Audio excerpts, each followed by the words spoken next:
રાજકોટ ગ્રામ્ય જિલ્લામાં ખંડણીખોર કહેવાતા પત્રકારો વિરુદ્ધમાં 2 ગુના દાખલ કર્યા છે.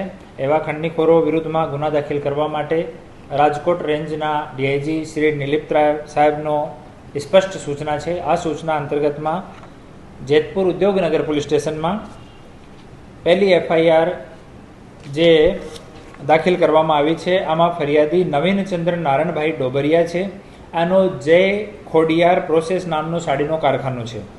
થોડા દિવસ પહેલાં ત્યાં 2 માણસો આ પ્રોસેસિંગ હાઉસની નજીકમાં આવ્યા, જેમાં એકનું નામ અજયભાઈ જાદવ છે, બીજાનું નામ વિજય વર્મા છે. આ અજયભાઈ જાદવ જે છે આ ત્યાં એક local social media news channel ચલાવે છે અને વિજય વર્માની ઓળખ આ જીપીસીબીના અધિકારી તરીકે આપી અને આમ કરીને એ અરજદારને 1 લાખ રૂપિયા આપવા માટે કે ખંડણી ના આપો નહીં, તમારી અહીંયા કમ્પ્લેન કરીશ, જીપીસીબીના અધિકારી તરીકે તમારા ઉપર એટલો હું દંડ કરીશ, ગુનો દાખલ કરી દઈશ, તમારો કારખાનો બંધ કરાવી દઈશ, એવી ધમકીઓ આપીને પછી આ ધાક ધમકી આપીને 30,000 રૂપિયા આનાથી કઢાઈ લીધેલ. અને પછી આ શરૂઆતમાં જો અરજદાર છે એને ખબર જ નથી પડી કે એ લોકો જીપીસીબીના છે કે બીજા લોકો છે, એવો ભી ગયો. પછી જ્યારે જુનાગઢમાં 2 દિવસ પહેલાં આ પત્રકારો વિરુદ્ધમાં ગુના દાખલ થયા, એના ફોટો વિડીયો એ જોયા તો એની હિંમત થઈ અને આવીને આ ગુનો દાખલ કરાવ્યો.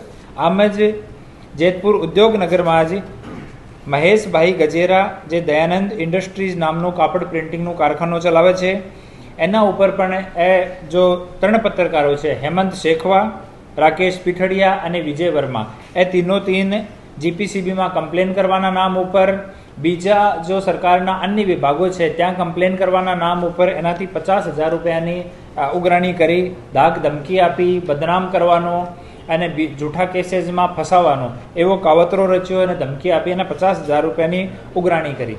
આ બંને 2 એફઆઈઆર જેતપુર ઉદ્યોગનગર પોલીસ સ્ટેશનમાં દાખલ થઈ છે, જેમાં એકમાં વિજય વર્મા અને અજય જાદવ પત્રકાર એ બંને છે, બીજામાં હેમંત શેખવા, રાકેશ પીઠડિયા અને વિજય વર્મા એ 3 આમાં આરોપી છે, 1 એફઆઈઆરમાં આરોપી છે.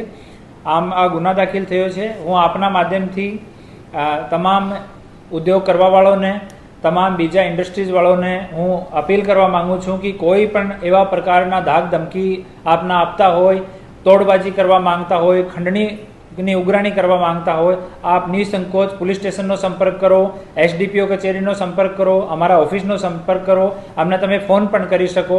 અમે નિશ્ચિત રૂપથી આ લોકો વિરુદ્ધમાં કડકથી કડક કાર્યવાહી કરવાના છીએ.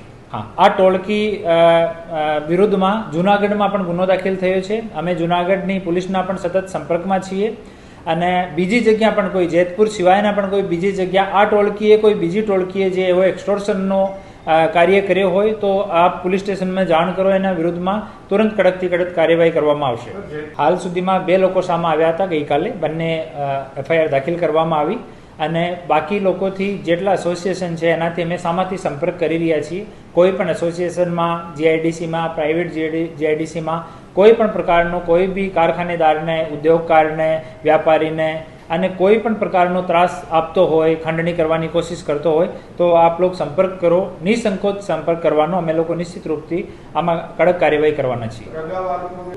આ જે જુનાગઢ જિલ્લામાં 2 એફઆઈઆર એના વિરુદ્ધમાં દાખલ થઈ છે, 2 આપણા જિલ્લામાં રાજકોટ જિલ્લામાં દાખલ થઈ છે. ઓર અમે લોકો સાથે સંપર્ક કરી રહ્યા છીએ. જેમ લોકો સામે આવતા જશે ગુના દાખલ કરવાના છીએ.